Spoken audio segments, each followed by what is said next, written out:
Hi, I'm Richard Westerby, and welcome to the IVF Daddies podcast.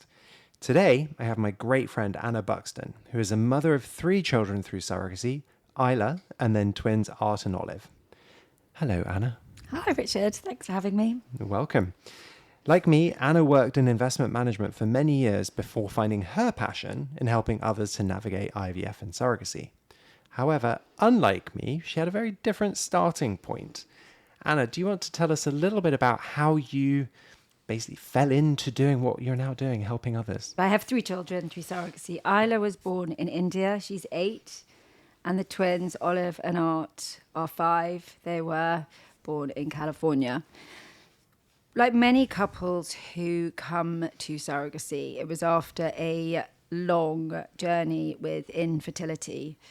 Ed and I, many years ago, it seems like, got married, knew we wanted to have a family, started trying and really quickly got pregnant.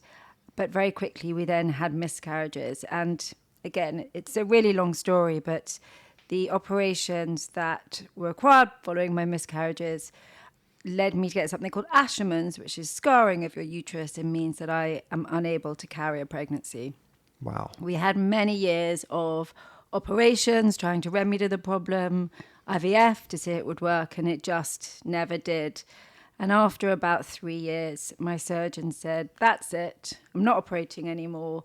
If you want to have biological children, your only option is surrogacy. And we're going back kind of 10 years. And I didn't know anyone who had been through surrogacy. I really had only heard of the odd famous person. It was something that was very alien to us. And how did that make you feel? I think we were devastated. I was devastated. Everyone just assumes that they're going to have children. As a woman, you assume that you're going to get pregnant and carry your own children. We were at that age where all our friends had number 1. Already the kind of second children, the third children were appearing. We felt like we were being left behind. And I think one of the things that really upset me the most was that it felt that infertility had not only taken away our ability to have children in the normal way, but it had really put a pause on our life. Yeah. It was very difficult being a friend to friends who are having children, a sister to sisters who are having children. Yeah. And it just seemed to have taken an awful lot away from Edney and our marriage very early on. That sounds incredibly tough emotionally and physically. It was. But like I always say to people, surrogacy was not a choice or a luxury or an easy option, but it was light at the end of a very long dark tunnel, and we got there in the end. Yeah. So then getting back to how we fell into surrogacy, at that time we looked at our options. The US was prohibitively expensive for us at the time. The UK is a really challenging environment in which to have children because of the legal framework in this country, the wait time. And we'd already been waiting 5 years for children. And the thought of continuing to wait, never know if we were going to be matched, just felt that was just going to be too difficult. And I think Ed and I were worried that our relationship was going to suffer as well. I mean, 5 years of up yeah. and down, of roller coaster, of countless operations, it sounds like. Yeah, it was. And just... it was a lot. Yeah. So then we started thinking at that time, the only international options were the Ukraine and India. Right. And we said very early on that however desperate we were to have children, that would never come at the cost of another woman's well-being or health or even life. Yeah. And obviously we had heard awful stories about practices in the Ukraine and India, but they were our only options too. And we didn't really know many people who had been through it. You can't Google this stuff. This is too big and too important to rely on Google. So we decided to go out to the countries and look at the situation for our own eyes. Ukraine was very quickly ruled out for us. So in India, we visited 3 cities. We went to countless clinics, agencies, lawyers, specialists in the field, and we certainly saw things that we felt were not right for us. So you were doing a ton of due diligence that you couldn't find on Google or on the internet. You actually went and did it in your own eyes. That's amazing. Yeah, I think we spoke to a few people who had done it, but again, it just felt too big to take someone else's word for it. Yeah. We did find a wonderful clinic who actually knew a doctor in the UK. We found a wonderful agency and a wonderful lawyer, and we decided that we were comfortable with that, and we started that journey. And that's how Isla came about. And that's how Isla So came about. where was Isla born? She was born in Delhi, in a small hospital there. There were very little complications. We were really fortunate that the pregnancy was straightforward. Her birth was straightforward. Shapala, her surrogate, was fit and healthy. And we went out to India a few weeks early, so we got to spend time with Shapala, go to her last scans, which is something that you wouldn't normally get in less transparent places. But because we had fostered a relationship with the agency in Shapala, we were able to do that. But the big but with Isla, because she didn't get a UK passport, because if you're not born in the UK, you can't get a UK passport. But she was born in a jurisdiction where you don't automatically get citizenship of that country, unlike somewhere in the US. We stayed in Delhi for 6 months after she was born. Oh, dear God. Yes. So you have a baby. You are both English. It was your egg, Ed's sperm, born in India, and you can't get a passport. And we couldn't. So you're stuck. It's a beautiful place, but you want to come home. We wanted to come home. And while Delhi is fascinating in many ways and beautiful in its own, it's also maybe not with a newborn. Really big and dirty and congested. So that was a very hard time. And I always remember I used to take my brand new smart Bugaboo pram out on the street. I can picture you walking down the street with a Bugaboo, people looking at you going, what is that woman doing? People do not use Bugaboos in Delhi. But we got home eventually. And I often tell people that story because actually India's you can't do surrogacy in India anymore. They have closed their doors to foreigners doing surrogacy there. So you can still do surrogacy in India if you are Indian. Exactly. Amazing. Yeah. Okay. And when the doors to India shut, the doors open to lots of other countries, the Ukraine up until the war there, certain places in South America, some places in Africa. But unless you can see things with your own eyes, everyone can do whatever they want to do. But I would just also always caution people to don't put the blinkers on.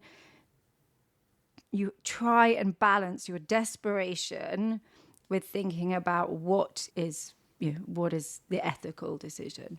Again, financially, that's a huge impact. You're desperate for a family. Again, I'm a gay guy. I was like, oh, let's have a baby.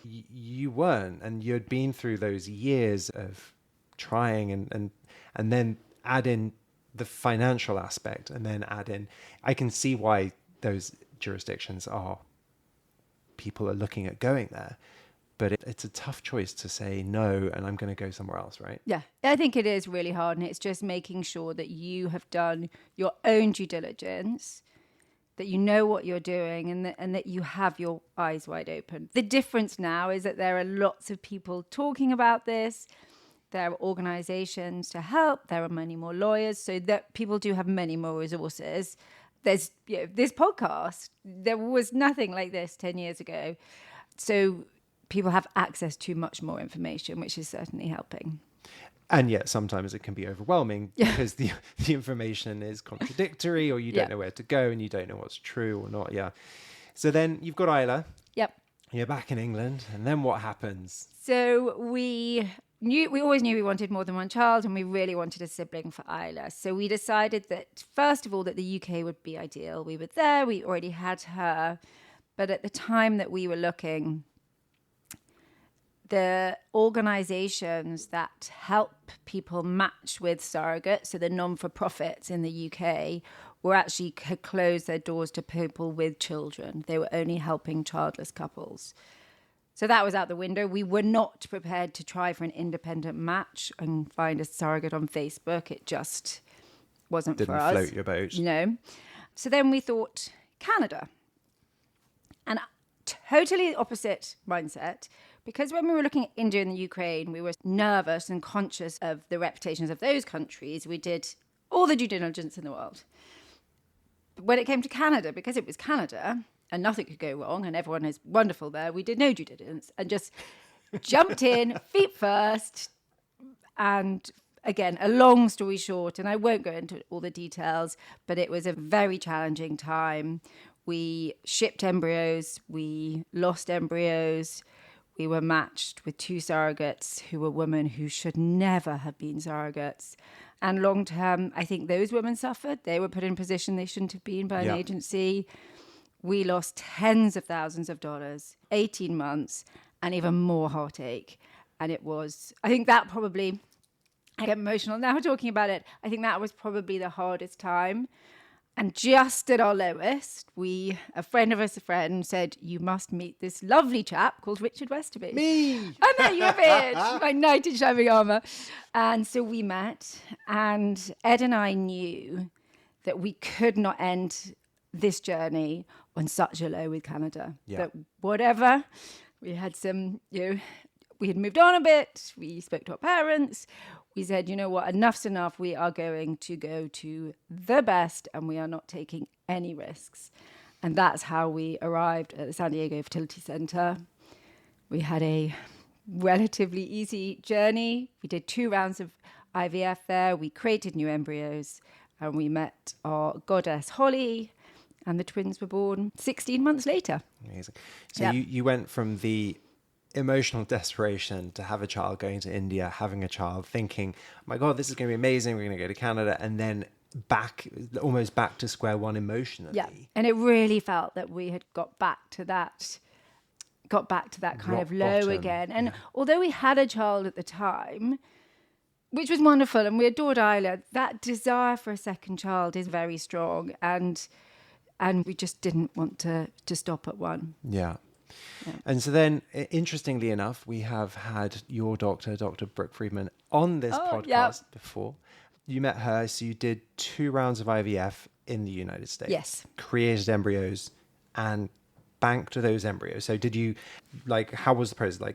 A month apart, 2 months apart, 3 months apart? I mean, how did that work? We did, I remember we did because we had previously frozen embryos, which were shipped to Canada, but after that episode, we didn't have any more. So we decided that we would create, again, coming back to this, no risks. What is the best, safest way to do this? This was creating embryos in the US. So we did a first round of IVF. We got 2 embryos, which was good.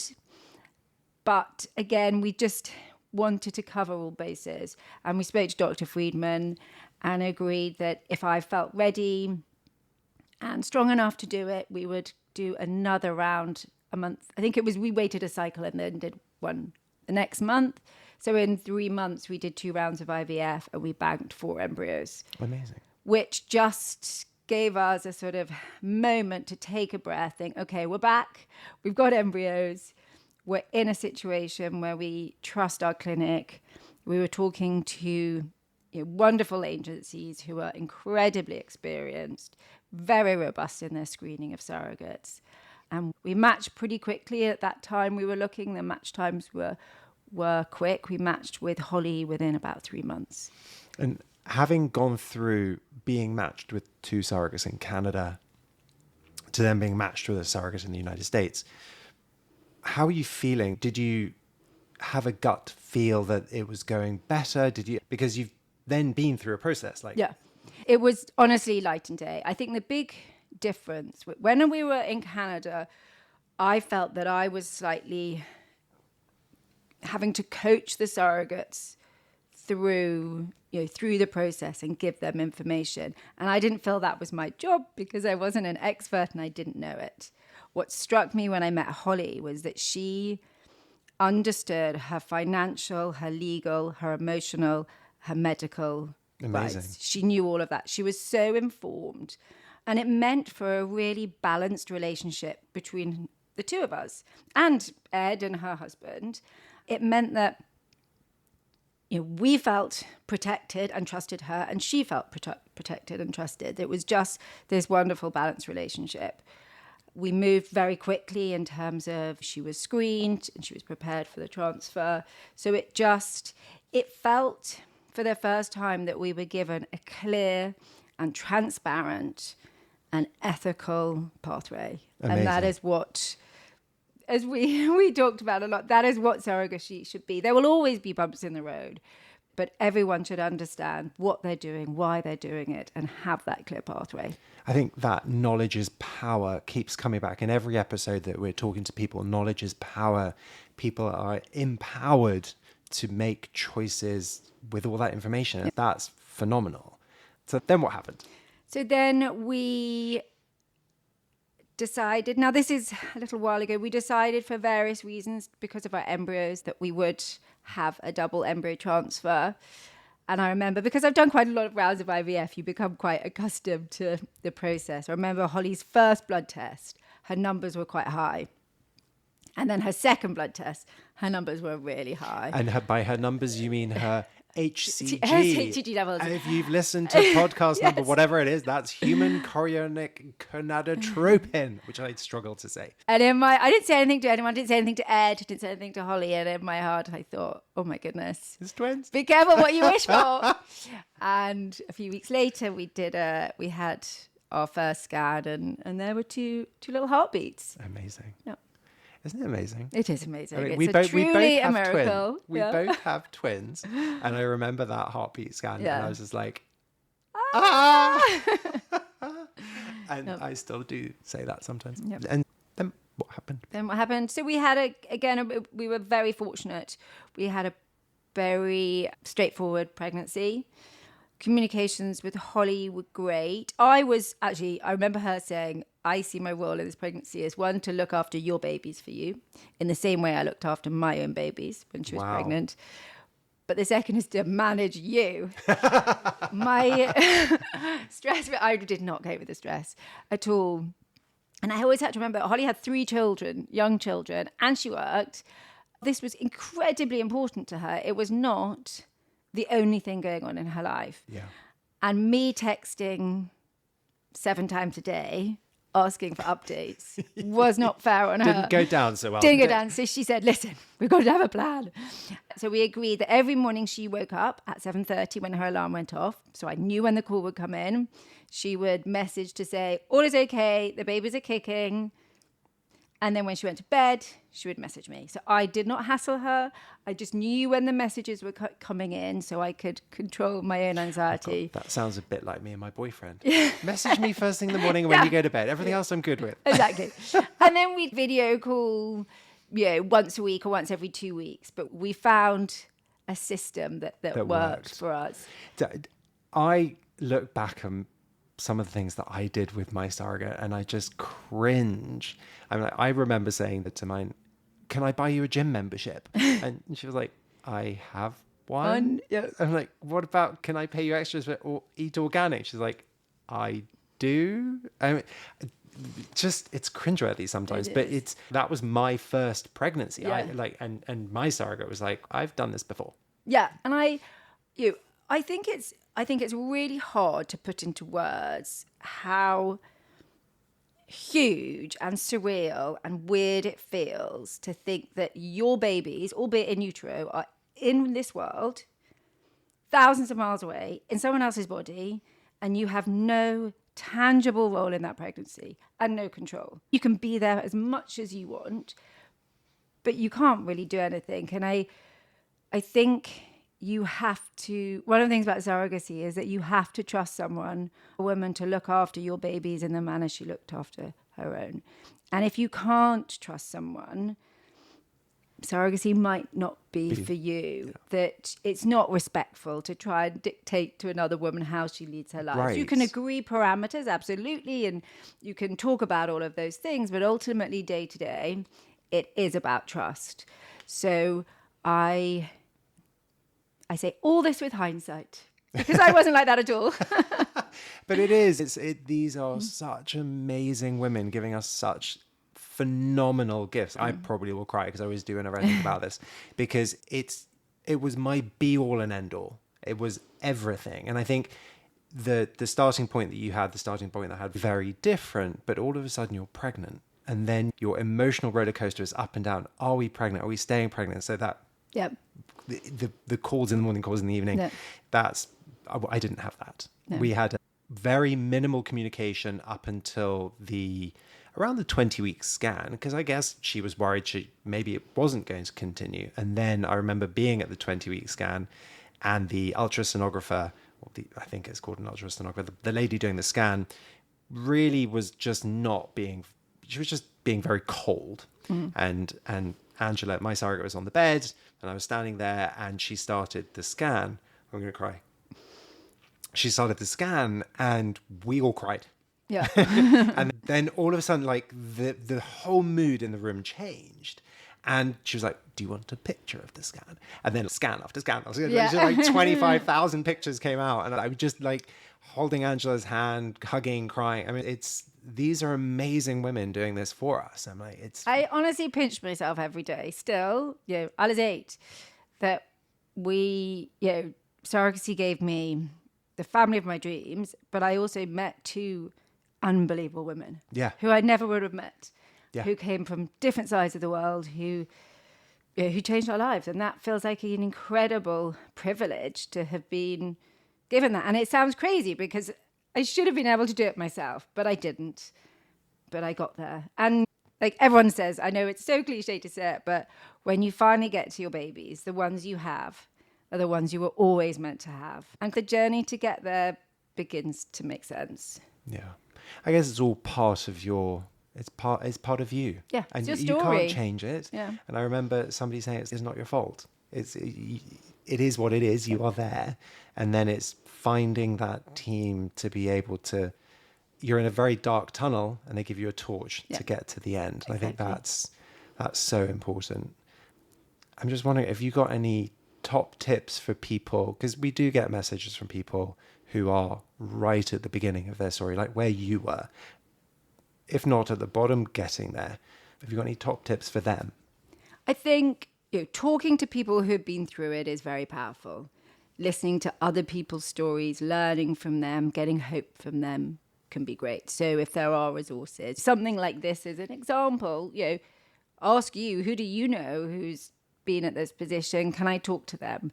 I think that is really important. And then there are now, especially now, there are great agencies, great clinics, great lawyers. They're sources of people who've been doing this for a very long time and are very experienced and know what they're doing. And I think do your due diligence, speak to people, and then put together a team that is going to advocate for you at every step of the way, and trust them to run that process. But you need to do your due diligence, and you need to work that out yourself.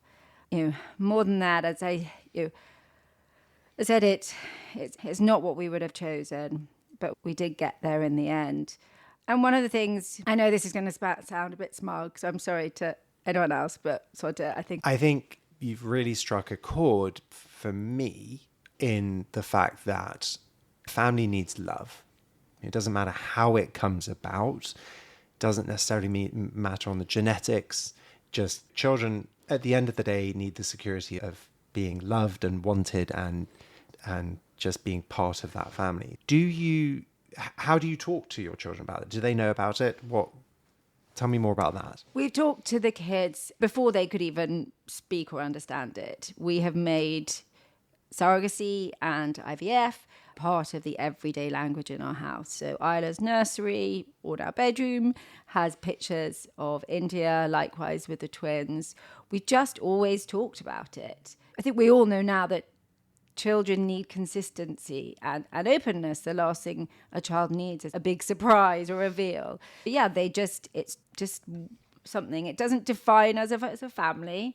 It's not something we talk about every day, but it is just normal to us. And therefore they just... It's part of their story. It's just part of their story. And do they talk about it with their friends? Absolutely. They will say...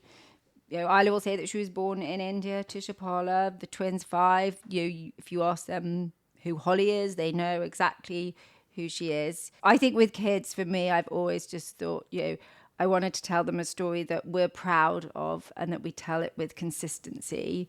And I want them, as they grow up, to be able to tell that story in the same way and to be proud of the story that they and not to be ashamed and no taboo. And it's amazing that your children are empowered, again, with the information and the knowledge and the transparency.